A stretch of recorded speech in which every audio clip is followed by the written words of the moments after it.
trying to get in the back of the car, and his backpack was on the back. And he got me. So the backpack got you?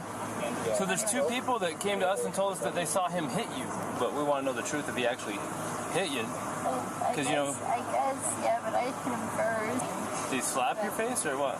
Well, like, he grabbed me, with his nail, and I guess that's why it looks, I definitely have a cut right here, because I can feel it.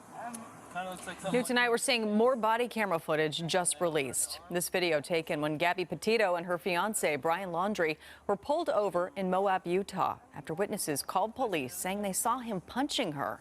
Now, as you heard, she tries to blame it on a backpack, but eventually tells officers that he grabbed her face, screaming at her to shut up multiple times, and scratches her face.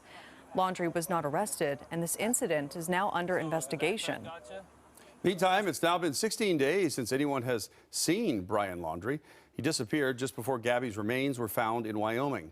A nature reserve near his parents' home has been combed through with no success. And tonight, the FBI are back at the Laundrie house. And that's as we learn more tonight about the 21-year-old's initial return to Florida without Gabby. Reporter Jonathan Seri has more tonight.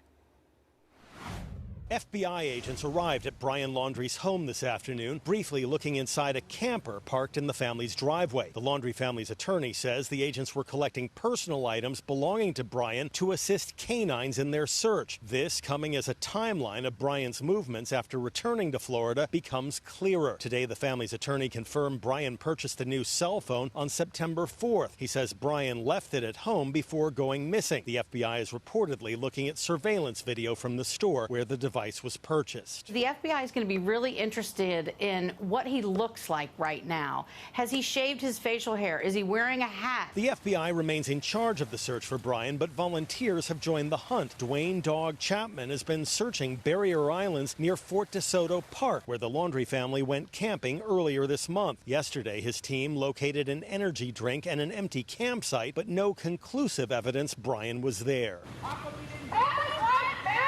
Meanwhile, Brian's parents, Chris and Roberta, were again met by protesters upon returning to their house this morning. Records obtained by Fox News show police answered dozens of 911 calls or response requests related to the Laundrie's Northport home. That was Jonathan Seri reporting. Those 911 calls came in between the 10th and 27th of October. The callers' identities have been redacted to keep their identities protected. Officials